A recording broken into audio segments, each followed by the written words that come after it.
everyone, welcome back to another 𝗥𝗶𝗿𝘀 discussion. So today I'm here with Grace, and we are going to look into a case note where we are going to speak to a pregnant woman. Yes. And she's really worried because the latest screening test revealed that her unborn baby has Down syndrome. Yes, and she's very much afraid about the future of the baby, and she would like to gather some information. So from the very explanation, we can understand that this is going to be very sensitive and very emotional kind of a role play. So let us see how to give emotional support, how to give reassurance, and how to console the patient. Yes. So I'll be playing the part of the nurse, and Grace will be handling the part of the mother. So let's get started. Your time starts now. Good morning. Good morning. Please have a seat. Thanks. My name is Richa. I'm the registered nurse working in this community health center. You seem to be a little worried about something. Is there anything I can do to help you? Yes, I'm really upset about my unborn child. Recently, in my antenatal checkup, we found that my child has Down syndrome, and I'm really upset about it. I'm really afraid of my child's future too. I'm really sorry to learn about that, and I know it is really worrying you, but please don't worry. Let me see what I can do to help you, okay? So before we get into further discussion, could you please help me with your name and age? Yes, I'm Sarah, and I'm 35 years old. All right, Sarah. So I would like to ask you one question before we go further. So do you have a family history of Down syndrome? Well, yes, my husband's brother has Down syndrome. Okay, I understand. So I understand that you're here to get more information about Down syndrome and how it is going to affect your baby in the future too. So let me check with you. What do you know about Down syndrome? I know that it is a kind of abnormality or a disorder, and it can really affect my child. Okay. Well, I would like to give you an explanation about what is Down syndrome and what are the causes of it. So may I? Yes. So Down syndrome is a condition in which there is an extra chromosome, okay? And I'm sorry to say that it can affect the mental and physical development of your baby. Oh. I know it comes as a shock to you, but that is a reality. I hope you understand that. Yes. And moreover, there are various reasons for it too, okay, such as the age of the mother. Well, what I mean to say is that if the mother conceived the baby in a very late age, say for maybe like 35 and plus, there is a possibility of that. Okay. Another major reason can be family history. If it runs in the family, especially close family, then there is a higher chance of it. So from what you have told me, you have Down syndrome in the close family, You're right? right. So that can be considered as a major reason here. So I hope that is clear for you now. Yes, well, so I'm really upset about his future. So can you please brief me about the future outcomes that I should expect? Well, yes, I can definitely take you through that, okay? So basically what you can expect is mental and physical disabilities, and your child might be looking different from others. I know as a mother it is very difficult for you to take in. However, you know, once a child has been diagnosed with this, this is what we can expect, okay? Especially they might have changes in the way they think, they do things. They might be a little slower than others. They might not be really fast like other children. So they might be slow in doing things. However, they can do things by themselves if we provide the proper training for them. But what we can expect is mental and physical deformities. Okay, so is there something that we can do for my child? Well, we cannot provide any proper treatment to cure this, because I hope you understand this is a lifelong condition. Yes. However, if at all it gives you any peace of mind, what we can do is, if we provide early care, it can improve the physical and intellectual abilities of your child. That means if we provide speech therapy, occupation therapy, and physical therapy right from the early age, it can bring out certain changes in your baby, because your baby will learn to do that gradually. Okay, so please make sure that you try to do that. Okay. Well, yes. Yes. So is there anything else worrying you? No, I'm really upset to know that there is no cure for this condition, but what all I can do, I will surely provide my child. That's absolutely a good thing to do. And I know that as a mother, you might be really worried about all these things, and you might be thinking how unlucky you are. Yes. But you know, you need to understand that there is nothing wrong with your child. It is not his fault or your fault. It's nobody's fault. And what I can tell you is that if you provide the right proper care for your child can live like others. Okay. And we have seen that children with Down syndrome has different talents. Maybe painting or singing or writing stories. They have different talents like that. And it has been proved that they can thrive among others too. So just because your child has Down syndrome doesn't mean that your child is less than anyone else. Okay, so just make sure that you're being there for you are there for your child all the time, and encourage his little bit, you know, his or her small talents. Okay, so if you are emotionally supporting your child, then you do not have to worry about it at all. Well, yes. So do you like to know anything else? no. All right. So I would like to give you some information about an organization which is called the National Association for Down Syndrome. So this organization helps families to manage and improve the abilities of children with Down syndrome. So I think this will be a good platform for you. Would you like to be a part of it? Oh, yes, sure. So Sarah, I can provide information of that to you. Okay. So I hope I have cleared and clarified all the doubts for you. Do you have anything else to ask me? No. Well, in that case, I hope I have cleared everything for you. So if you have any further concerns about it, you can always contact us. Okay. So please wait here. I will bring the details about the organization. Yes, thank you So much for your time, Sarah. So that's the end of this role play. Hope it was very helpful for you guys. So in this particular case, the mother is very emotionally sensitive because she is really worried, right? Like her baby has been diagnosed. I could not be that too sensitive or that too emotional. Sometimes interlocutors will be too much emotional. Sometimes they might not be. Yes. However, when you get the cue card, you will understand the sensitivity of this topic, right? Because if you imagine in a real life, if a mother is coming to you and saying that my unborn baby has been diagnosed with Down syndrome, that's a very emotional state. So in that case, you need to realize that, okay, yes, now I have to provide a lot of emotional support, regardless of whether the interlocutor is emotional or not. We have to understand the context. Yes, it's a very sensitive case and I need to be emotionally supportive there.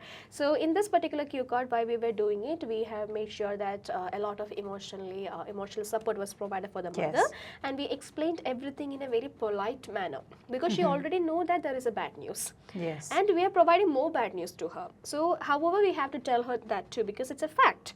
So we were providing it in a very emotionally supportive manner. So whenever you do this, make sure that you are not just task oriented, because I have seen many students just rushing to complete all the tasks. Okay, you should not be doing like that. You should make sure that whatever you're explaining, you explain it in a very emotional manner there. Yes, and try to console them, give them reassurance. Absolutely. Yes, at the same time give them informations too. Yeah, that's right. So I hope it was very helpful for you guys, and after seeing this, I think that it will be very, it might be a reference for you about how to deal with such patients in the future too. So straight after this role play, there will be the feedback session where you can learn how to create statements in a very easy manner. So Grace and I will come back with another role play very soon. Until then, take care. Bye-bye.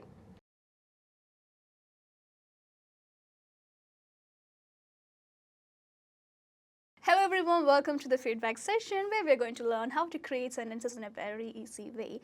So as I always say, in the feedback session, we are not going to look at the entire flow of the conversation, but we are going to look at how you can construct statements for each task there. So let's get started.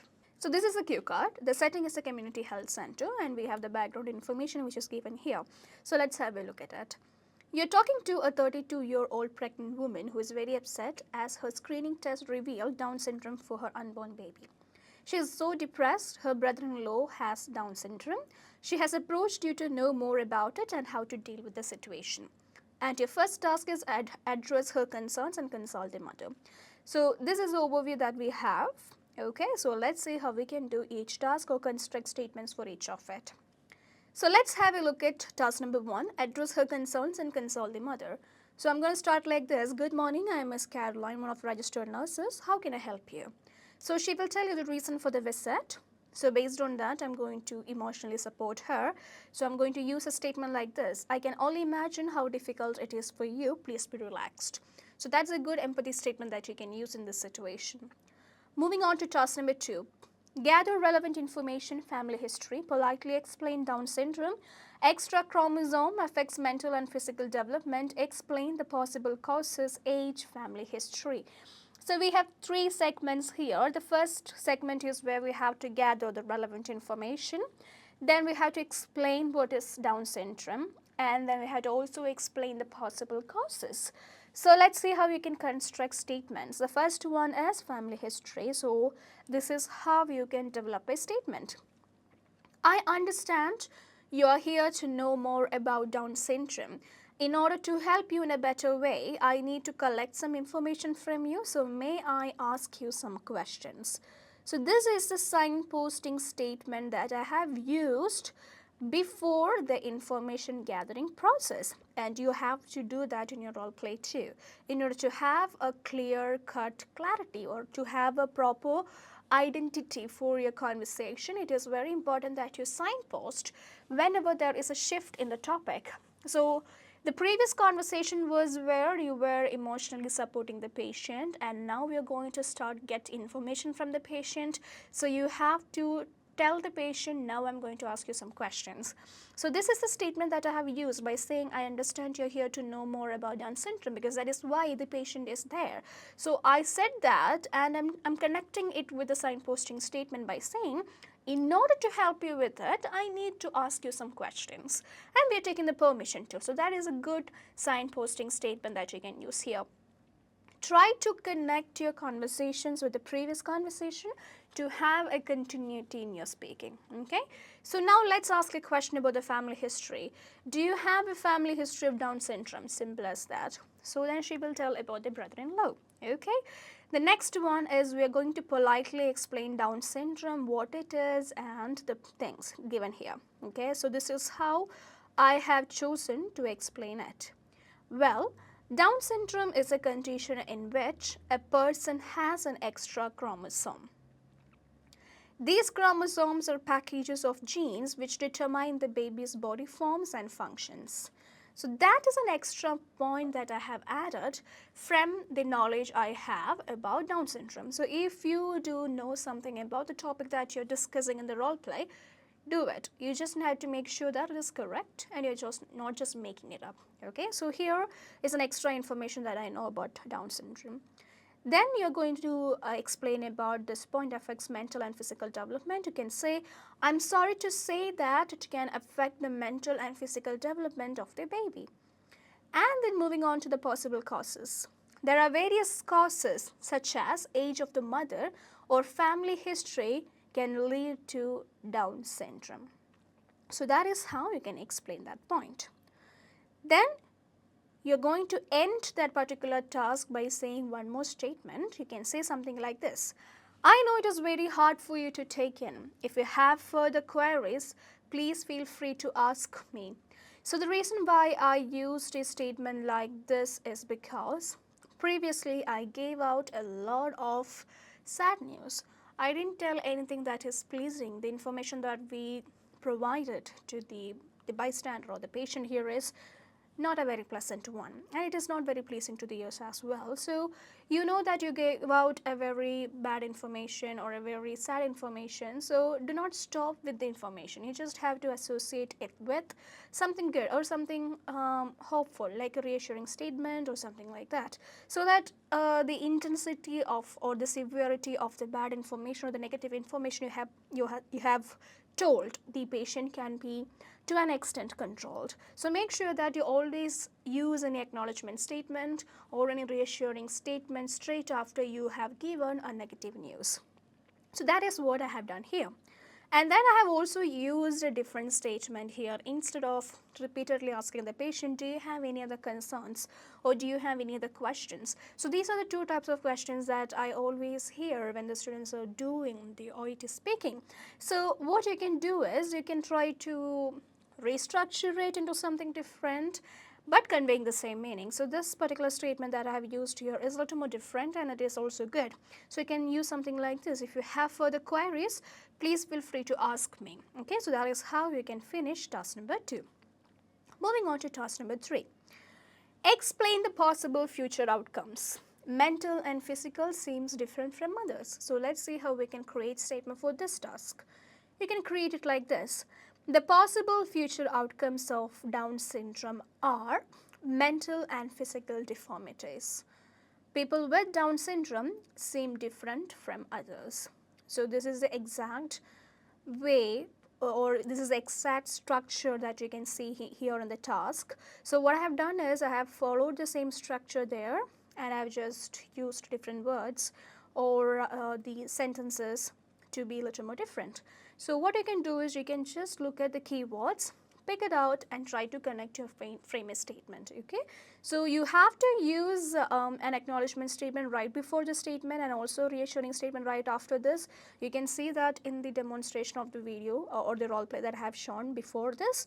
In this particular segment, we are only going to see how you can construct statements from the keywords here, okay? So this is how you can construct a statement using the keywords given in task number 3. Now let's look at task number 4. Inform the mother, lifelong condition, early care improves physical and intellectual abilities, speech, occupation, and physical therapy. So here we are going to construct a statement like this. Although it's a lifelong condition, early care can improve physical and intellectual abilities. Providing speech, occupational, and physical therapy can bring about many changes. So this is how you can construct a statement to explain task number 4. Then task number 5. Encourage the mother, different talents, and the ability to thrive. Please set your mind at ease. Children with Down syndrome have showcased many talents and they always show the ability to thrive among others. So this is how you can construct a statement for task number 5. So you have to start with an acknowledgement statement or an empathy statement there, and then we are going to say children with Down syndrome. So the point that you have to make sure is always explain in a general sense instead of telling the patient your child, your baby, like that, because when you use that your, we are actually giving a very direct explanation to the baby, and the mother will be like, okay, my child is going to have this. So she will always get the idea of mine like that. So instead of that, if you give a general sense like people with it or children with it, you're giving a generalized explanation, okay? You're not just specifying about her child. So in cases like this, it is always good to have a general explanation instead of specifically pointing out to that person's beloved ones, okay? So that is the best way to do it.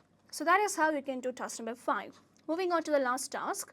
Advise her to contact National Association for Down Syndrome, helps families to manage improved abilities.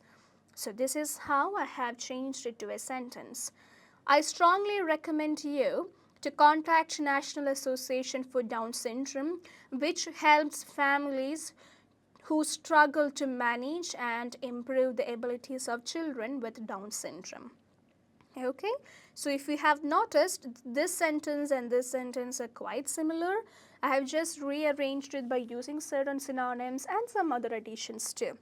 Because if you look at here, advise her, I just changed that to I strongly recommend you to contact National Association for Down Syndrome. Same thing is used here too. And then I just added which helps families to, that helps families to has been changed to, which helps families who struggle to manage and improve the abilities of whom? Of children with Down syndrome. So that is how you try to develop a statement. So you can say that the statements have been developed from the same keywords which is given here in the task. So that is how simply you can do it. So try to practice it by picking out the keywords and framing the statements from the very own structure that you can see in your tasks. So I hope this was helpful for you guys. So by that, we have seen a demonstration of the role play where we handled a mother who was really concerned about the unborn baby who has been diagnosed with Down syndrome. We also saw how we can construct statements from the tasks as well. So I hope this was helpful for you guys. If yes, let us know in the comment section and I'll come back with another video. Until then, take care. Bye-bye. IILT, it's my cup of tea.